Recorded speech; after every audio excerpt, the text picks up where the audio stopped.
Congregation, church, let God continue to speak to you.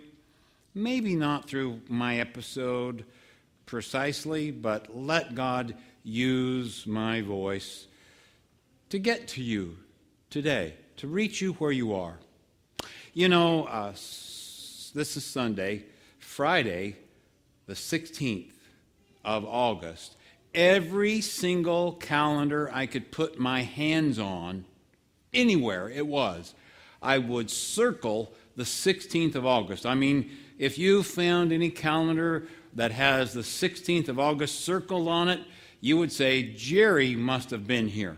And that's true, because I did. It was going to be my best day ever. I mean, I'm talking ever. Both boys moved out of the house. And they took all of their stuff with them. What made it even better is that we were able to load Rebecca's stuff on that cart. Now, we're not talking about a small little trailer. I called Don Kaufman, or Glenn called Don Kaufman, and got one of those really big trailers to take everything. So I'm talking about maybe 9,000 pounds. Well, I was over 9,000 pounds when I moved here to Hayes, so I'm figuring that I sent 9,000 pounds. Now, it's even better. It gets better than that. I didn't have to do it. I stayed here. Glenn did it. See how good this gets? There are things that weigh us down. Those things in my house were weighing us down. Now, I threatened to get rid of them all this time, these last 5 years. I was kind of afraid that the staff parish was going to give me the boot before I could get rid of it all, and then I have to move it again. But I have all that stuff out of the house. Let this passage that Kara just read free you up. Let this passage be something that lightens your load. Let God take good care of you. God is a mighty fortress. Max just affirmed that for us. I am recalling those opening words from what Kara just read. I think the first word you read, Kara, was therefore. Since we are surrounded by such a great cloud of witnesses. I think that's pretty much it. Help me remember for just a moment that great cloud of witnesses. Because the author will, in chapter 11, those waning verses of 11, spell out who our ancestors are. By faith, we, God's people, were led out of bondage in Egypt to a promised land through the Red Sea. By faith, our ancestors, Gideon, Barak, Samson, Jephthah, David, Samuel, and all of the prophets led the people in ways that led to new life. Past the mouths of lions, administering justice, obtaining the promises, quenching raging fires. By faith, some of our ancestors were not able to receive the promises that had been made to them.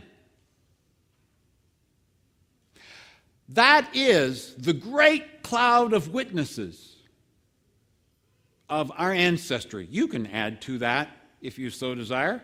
It's okay. Add some names right now in your head.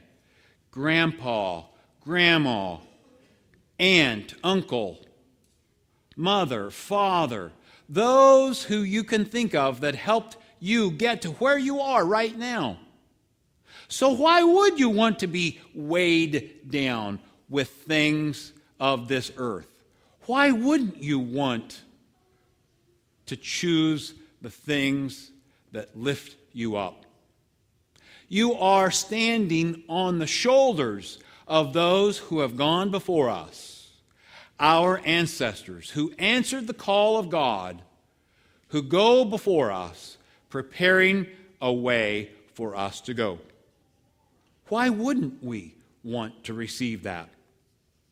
As we look fully and deeply into this passage that Kara read, we are truly in awe of those who have gone before us. We are surrounded, every aspect of our lives, if we allow ourselves, we are surrounded by examples that had given us a vision to a final destination. You heard what Kara read just like I did. She read that we are invited, dare I say, encouraged, nudged, urged to run the good race.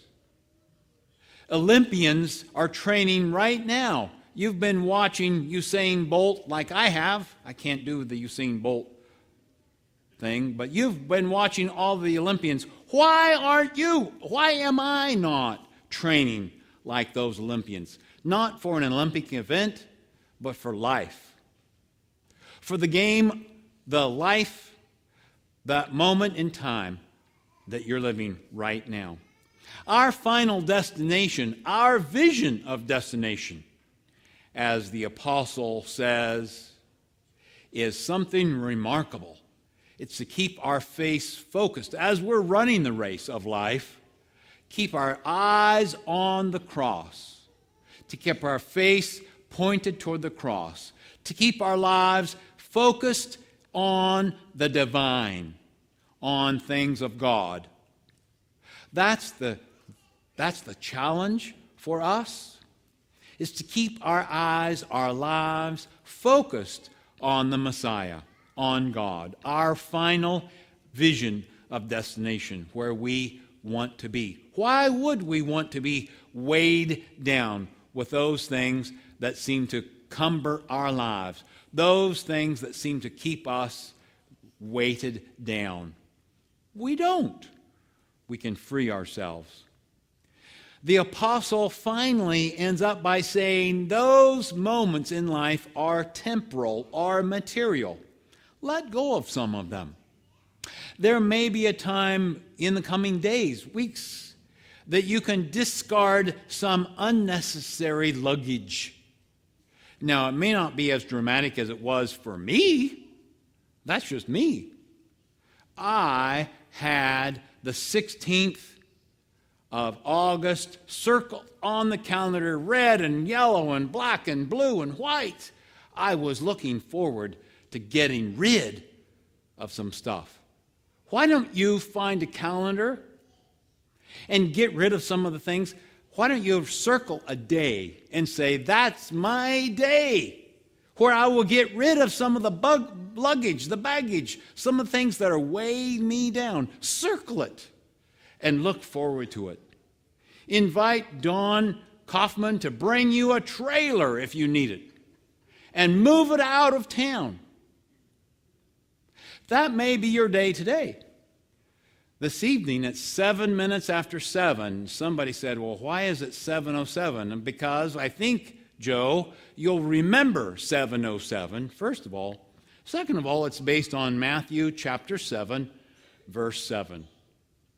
And that simply paraphrased put, ask, seek, and knock. Today, let this be your day that you give away some of the luggage, some of the baggage that you're carrying with you.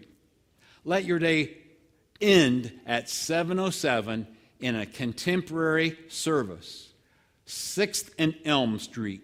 I know you will not be disappointed. I know that God has a word for you to let your baggage down once and for all, so that those things that weigh you down will no longer be there, so that you may look solely and only at the cross to keep your vision clear.